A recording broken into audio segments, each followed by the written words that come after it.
BFM Midi. Point de vue. Regard croisé sur l'actualité du jour. Dans Point de vue, on parle de la gestion de la question des ambulants, un véritable casse-tête prétexte l'affaire des ambulants de Petersen qui menace de s'immoler. Et nous avons en ligne Adama Sow. Bonjour Adama. Bonjour. Vous êtes le vice-président de la CIMAD et membre du collectif des associations responsables des marchands ambulants. Pourquoi la gestion des ambulants pose problème à votre avis? Parce que c'est pas encore pris du sérieux. Parce que je pense que la question n'est pas encore prise dans sa vraie dimension. Comment elle devait être prise cette question? Au niveau national. Parce que pour nous, pour moi, c'est un phénomène. Parce que c'est beaucoup plus sérieux et beaucoup plus complexe. Qu'est-ce qui manque dans la gestion des ambulants? Qu'est-ce qui manque dans la gestion de la question des ambulants? Il manque du sérieux parce que l'État, je pense que la question des ambulants est très importante et que l'État ne doit pas laisser ce dossier aux seules mairies. Parce que c'est une question nationale. Parce que ça engage beaucoup de jeunes sénégalais. Quand même, et la section des ambulants absorbe beaucoup de jeunes sénégalais qui ne peuvent pas réussir dans l'école, non pas dans l'agriculture, mais des jeunes citadins, des gens qui habitent dans la banlieue. Ces gens-là ne peuvent pas être des cultivateurs. On nous appelle vers l'agriculture, c'est vrai. Mais le secteur absorbe quand même beaucoup de jeunes. Je pense que l'État gagnerait à beaucoup plus y penser. Oui. Alors, il y a beaucoup de résistance. Pourquoi ce refus, cette résistance des ambulants? Refus de bouger de Petersen, par exemple? Parce que les accords ne sont pas respectés. Les promesses qui ont été données par la mairie ne sont pas respectées à 100%. Parce que, je vous donne un exemple, il y a un centre, c'est vrai qu'il y a un centre commercial qui est construit pour les ambulants. Mais ce centre commercial fait 3215 places. Alors que, dans le dernier recensement qu'ils ont effectué, la mairie, ils ont compté 5000 marchands ambulants. Oui. Alors qu'ils ne disposent que de 3200 places. Vous voyez le problème que ça se pose. Donc ils ne peuvent pas recaser tout le monde. Malgré tout ça, il y a aussi le problème que ce chantier n'est pas encore prêt. Oui, mais l'encombrement aussi. Et on veut désencombrer la rue, alors que là où ils doivent les loger n'est pas encore prêt. Mais l'encombrement de la rue aussi n'est pas une solution, non? Non, ce n'est pas une solution. Ce n'est pas une solution. Mais il faut voir que c'est un phénomène qui s'est installé pendant plus de 20 ans. Donc on ne peut pas du jour au lendemain l'enlever. Parce que il y a des pertes, il y a des vies qui en dépendent. Très bien. Parce qu'il y a des gens, 20 ans, quelque chose qui a fait 20 ans, c'est que cette chose-là a nourri quelqu'un. Il y a une famille à nourrir. Donc il y a une famille à entretenir. Très bien. 20 ans, c'est pas 20 jours. Merci. Je pense que ce serait beaucoup plus sérieux quand même de prendre en charge ce problème. Merci Adama Sow, vice-président de CIMAD. Vous êtes un des responsables des marchands ambulants. Le maire de la Médina est en ligne, Bamba Fall. Bonjour monsieur le maire. Bonjour Antoine. Alors, la gestion des ambulants, un casse-tête pour vous? La gestion des ambulants, est-ce que c'est un casse-tête pour vous? C'est un casse-tête, mais on doit comprendre aussi que les ambulants ont des difficultés. Parce que vous savez que dans un pays où on n'a pas assez de possibilités d'emploi, et qu'on a un peu aussi, la formation professionnelle devait être, au moins, il devait y avoir une promotion de la formation professionnelle. Parce que vous voyez que ces jeunes ambulants pouvaient être recyclés. Maintenant, ce que vous voyez, c'est que presque la moitié de la jeunesse veut être des marchands ambulants. Ceux qui sont dans le monde rural et ceux qui sont dans notre banlieue. Ce qui veut dire que l'État doit penser à recycler un peu, à former nos jeunes. Parce que dans les ambulants, il y a des diplômés. On pouvait en prendre comme les volontaires de la ville de Dakar. On peut recycler quelques ambulants en fait des volontaires de la ville de Dakar. Pour les ASP même. Mais quand, par exemple, des milliers de jeunes ne font que vendre et qu'ils n'ont plus de possibilité de vendre dans les rues, ça pose problème. Et que vous saviez qu'avec le programme Dakar actuellement, si on veut faire la promotion du tourisme, si on veut sécuriser Dakar, on ne peut pas permettre aussi à l'ensemble des boulevards de les substituer en zone de commerce. C'est pas possible. Donc nous, au niveau de la Médina, on a été un peu compréhensifs. En faisant quoi? Vous les laissez faire? Vous les laissez vendre dans les rues? Oui. Non, actuellement, au niveau de surtout le boulevard général de Gaulle, vous savez que c'était une zone qui a été interdite à la vente, n'est-ce pas, des ambulants. Mais pour la fête de la Sainte et la fête de la Sébastien, donc je les ai autorisés à vendre pour les 15 jours, au moins à avoir quelque chose. Donc ils ont été compréhensifs. Je leur ai demandé de faire une lettre, de me garantir qu'il y aura la salubrité et la sécurité Quand ils m'ont donné les garanties, je les ai autorisés à vendre pour les 13 jours. Donc je vais même vous proposer, n'est-ce pas, d'en faire un calendrier, signer un marché hebdomadaire tournant dans les grandes artères de la Médina. C'est mieux que de rester dans une zone et vouloir y vendre et procéder éternellement. C'est pas possible. Oui. Donc on doit trouver une solution durable. Ce n'est pas des solutions provisoires qui règlent le problème des ambulants. Oui. Et par rapport à Petersen, oui. Par rapport à Petersen, que c'est notre échec sur le plan professionnel. Oui. Notre échec, cela prouve qu'il n'y a pas de possibilité d'emploi, il n'y a pas d'offre d'emploi, il n'y a pas d'offre aussi sur le plan professionnel. On doit former les jeunes. Ils ne font que vendre.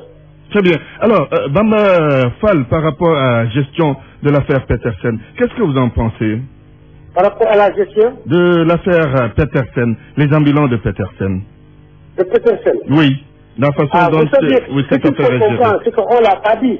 Au-delà de cette volonté du maire de Dakar, il faut voir que beaucoup de ministères maintenant sont sur pape des salles.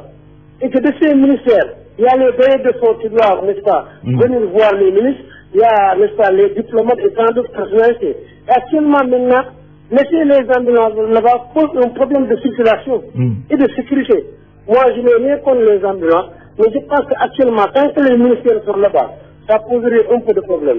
C'est pourquoi ce que je propose, c'est qu'on essaie au moins de les aider à être recasés dans les sites les mieux appropriés. Très bien. Merci. Bamba Fall, c'est Bamba Fall. Donc, le maire de la Médina. Nous allons terminer avec Oumar Diallo. Bonjour, monsieur Diallo. Bonjour, monsieur Diallo. Vous êtes le chef du service régional de commerce de Dakar. Comment vous jugez la façon dont la question des ambulants est gérée dans la capitale? Oui, je vous remercie d'abord de l'opportunité que vous nous offrez pour nous exprimer par rapport à ce sujet, qui sont tous assez préoccupants, hein, parce que comment concilier les intérêts des uns et des autres? En d'autres termes, l'activité de marchand ambulant est une activité économique. Et en cela, elle s'exerce dans un lieu qui est réglementé par une autorité municipale. Et l'autorité municipale, dans ces circonstances-là, le lieu où exercer cette activité-là, doit servir pour un usage normal. Oui.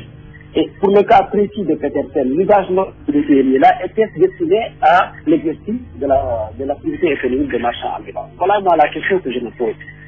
Aujourd'hui, cela remet en regard la question de l'urbanisme commercial de nos villes.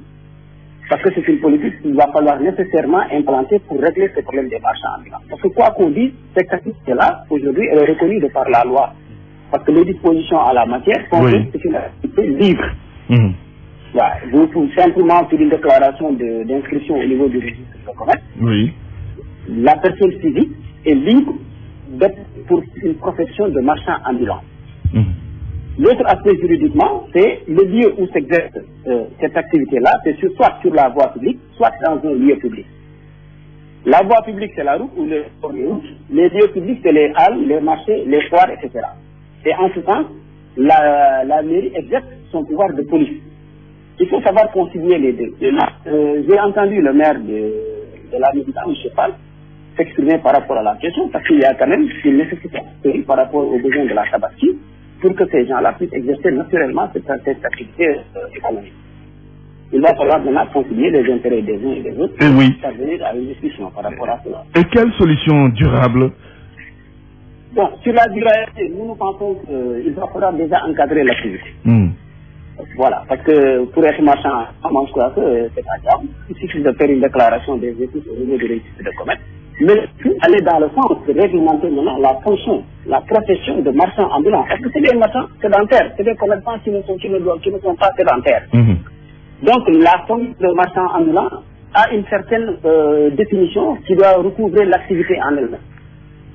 Deuxième chose, il va falloir qu'aussi au niveau des communes, vu qu'il y a des conflits à l'échelle communale dans l'exercice de l'activité des marchands ambulants sur les marchés, hors des marchés, qui gangrènent des contentieux importants, les restrictions apportées à la liberté du commerce ambulant par la mise en œuvre des pouvoirs de police du maire doivent être mesurées.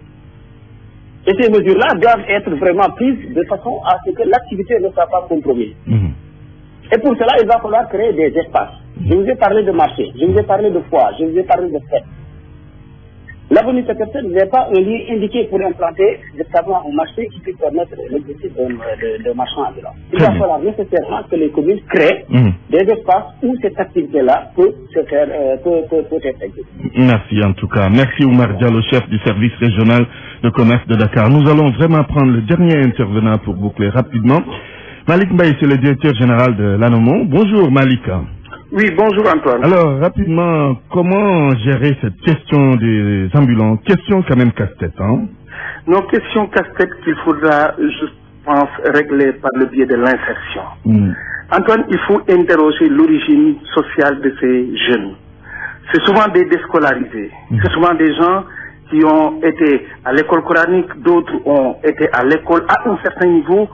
Ils se sont reconvertis directement en étant marchands ambulants. D'autres, et la plupart, selon nous, une sorte de vox populi que nous avons réalisé, nous nous sommes rendus compte que ce sont des jeunes qui ont un métier, qui ont appris par expérience, par hérédité ou par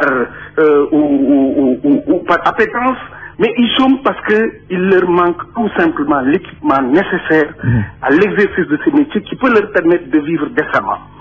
Pour d'autres, ils quittent les villages lointains ou la ville ou en tout cas la banlieue.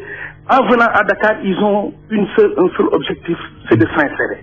Croyant qu'en vendant à la sauvette, ils vont s'en sortir. Donc moi je crois qu'aujourd'hui, la maison de l'outil, qui est un organe, un instrument installé dans les coins les plus reculés, à Diofior, un peu partout, peut être aujourd'hui une solution.